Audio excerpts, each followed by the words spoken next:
ने फरीदाबाद के sector 14 labour चौक से दिहाड़ीदार कामगारों के लिए एनजीओ के माध्यम से बड़ी योजना शुरू की है। उन्होंने कहा कि अब दिहाड़ीदार कामगारों के लिए भी काम मिलने की सुनिश्चितता की जाएगी ताकि दिहाड़ी मजदूर भी अच्छे से अपना जीवन यापन कर सके।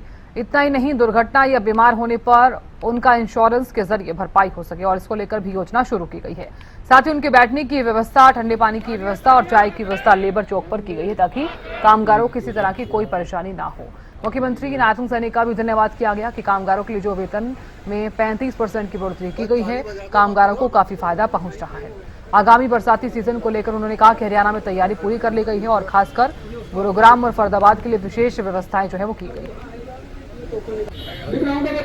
मिलेगा आज श्रमिकों के लिए एक श्रमिक चौक यहाँ पर बनाकर और क्रम से श्रम कि क्रमवार सभी को श्रम मिले। महीने के अंदर कोई भी व्यक्ति ऐसा ना रह जाए कि उसे काम ना मिले और उसकी सुविधा के लिए बैठने का स्थान, उसका एनरोलमेंट करने का स्थान, उसकी मजदूरी है वो भी सुनिश्चित हो। जो काम किया उसकी मजदूरी उसे मिले, ऐसा भी सुनिश्चित करने का काम हम लोग यहाँ से करने जा रहे हैं।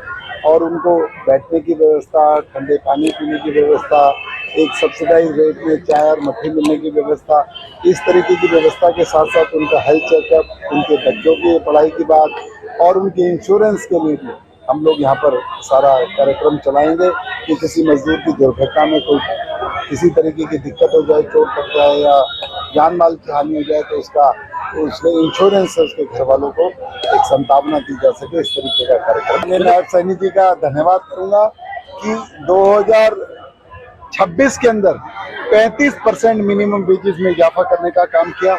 उसमें ठेका मजदूर हो, उसमें दिहाड़ी मजदूर हो, उसमें कॉन्ट्रैक्चुअल लेबर हो, सभी को ये वेजेस मिलेंगे। और मिनिमम वेजेस की जो बात हमारे उसमें हरियाणा के कानून के अंदर लाई गई है वो यहाँ से मिलने का हरियाणा पूरी तरीके से तैयार है और फरीदाबाद खासकर स्पेशल रूप से तैयार है क्योंकि फरीदाबाद और गुरुग्राम दो शहर है जहाँ पर हमेशा ये चर्चा का विषय रहता है। लेकिन मैं समझता हूँ कि बहुत अच्छा